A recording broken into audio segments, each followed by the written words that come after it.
এই হলো পুন্ডিবাড়ি থেকে 7-8 কিলোমিটার দূরে তোরসা নদীর ব্রিজ। বাঁশের সাঁকো তৈরি হয়েছে মধুপুর থেকে। মধুপুর যেখানে সরস্বতী মেলা হয়, সরস্বতী পূজার। তো এই হচ্ছে তোরসা নদী আমাদের। এখানে নৌকো বাঁধা রয়েছে,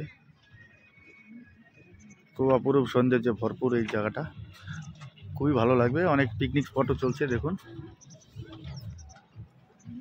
এটা নতুন একটা পিকনিক স্পট। দারুণ একটা মজাদার একটা পিকনিক করার জন্য, ভ্রমণ পিপাসু লোকেদের জন্য। বিকালবেলার দিকে তো আরও অপরূপ সৌন্দর্য অনুভূত হবে এখানে, যখন সূর্য ডুবন্ত অবস্থায় থাকবে আর কি, ডুববে ডোবা ডোবা ভাব তখন। তো এই তোরসা নদীর এপার থেকে ওপার যাওয়ার জন্য এই যে সাঁকো, বাঁশের সাঁকো তৈরি হয়েছে আর কি। এটা ক্ষণস্থায়ী আর কি, বর্ষাকাল আসার সঙ্গে সঙ্গে এটা বন্ধ হয়ে যায় বাঁশের সাঁকো। ওই শীতকালের সময়টাকে শর্টকাট হয়ে এই পার থেকে ওপার ধরার জন্য। এপারে রয়েছে পুন্ডিবাড়ি মধুপুর, আর ওই নদীর ওই পারে রয়েছে কালাপানি নাকি কালপানি। তো আপনারা যদি কোচবিহারে হয়ে থাকেন এবং যদি ভাবেন যে আশেপাশে কোথাও পিকনিকে কম খরচে কম সময় ব্যয় করে পিকনিকের জন্য আসবেন আর কি, তো এখানে আসতে পারেন আপনারা। তো বন্ধুগণ, এটা একটা নতুন পিকনিক স্পট, দারুণ অপরূপ সৌন্দর্যে ভরপুর এই জায়গাটা, খুবই ভালো লাগবে আপনাদের আসলে। ওই যে পিকনিক হচ্ছে বিভিন্ন জায়গায় এখানে এই সাইডগুলোতে। তো ওই সামন দিক দিয়ে যে যাচ্ছে শিলিগুড়ি রুটের ওই লাইনের ব্রিজটা। তো এখানে মাছ মারছে মাঝিরা নৌকো দিয়ে, নৌকো বাইয়ে।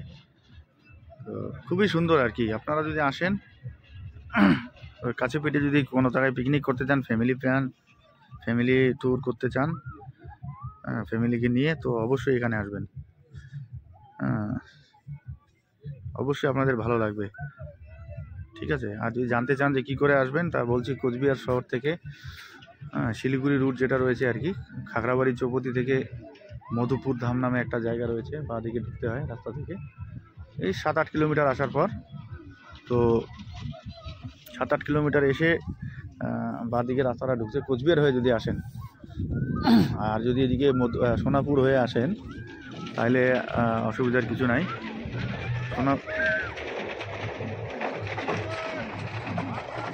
সোনাপুর হয়ে যদি আসেন তাহলে এখানে মধুপুর পুন্ডিবাড়ি পার হয়ে মধুপুর ধাম নামে জায়গা রয়েছে, সেখান থেকে ডান দিকে ঢুকতে হবে আপনাদের।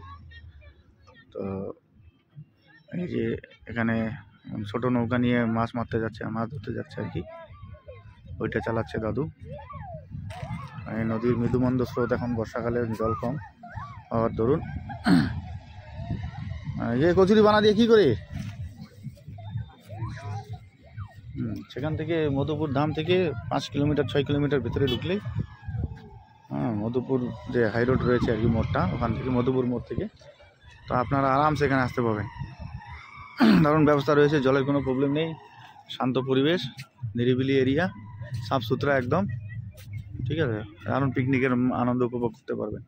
তো বন্ধুরা, যদি ভালো লেগে থাকে তো অবশ্যই আসবেন এই জায়গাটা। আরও যদি আপনাদের আরও কিছু জানতে ইচ্ছা হয় এই জায়গাটা সম্পর্কে, তো আমাকে কমেন্ট বক্সে কমেন্ট করে লিখবেন, আমি রিপ্লাই দেওয়ার চেষ্টা করব।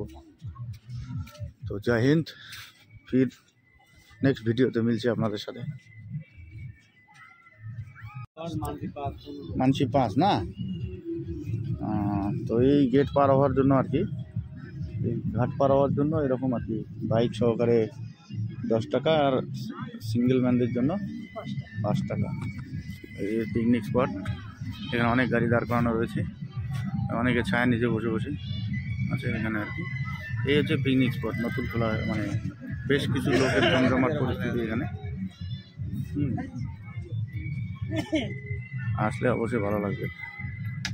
এদিকে চলছে একদল, এদিকে একদল।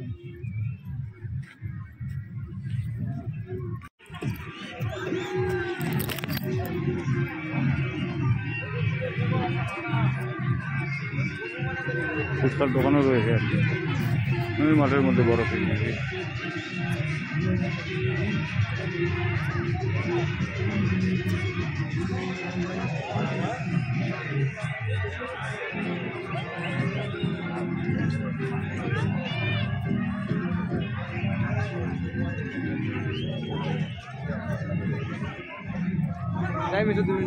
চল না চল।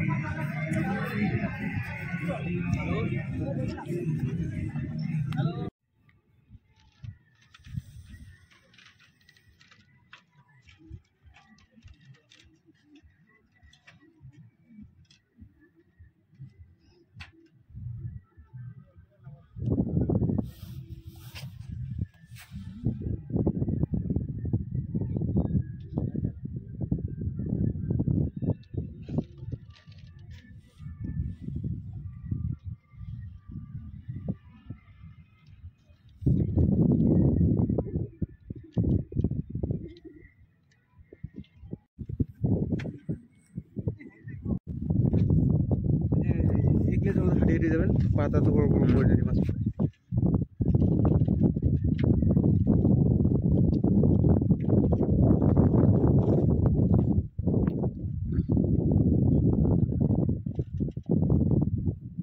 নাম চাইলে সাং করে গেলে